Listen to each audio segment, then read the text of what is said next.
So as you see, sometimes you get here on the trim some scratches and you really make the OEM trim not look good anymore. So LASFIT sells those covers. You can make sure they come 4 pieces for each door, and then you make sure they fit. Once you're sure you got the right one, you can remove the cover of the 3M strips. Then you fit them in here, line it up, and to get it under the rubber seal, you gotta lift up the rubber seal.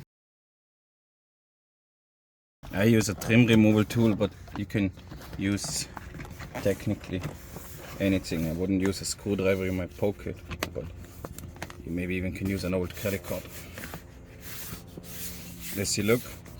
Now it looks really nice and shiny and almost like new again. Now let's go to the front passenger door. You make sure it fits first again.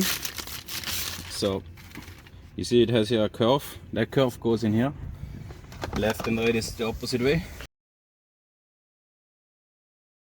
Line it up here. Press it down so the adhesive sticks better on it, and it looks like new.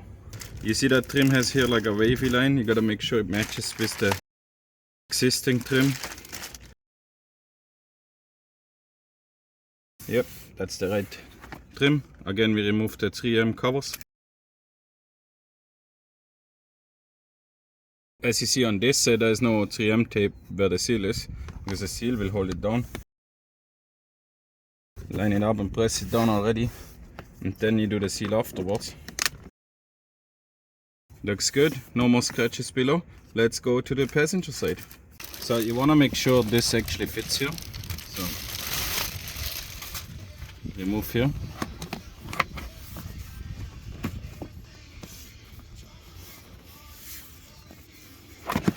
You see how it fits. Then you remove the 3M strips.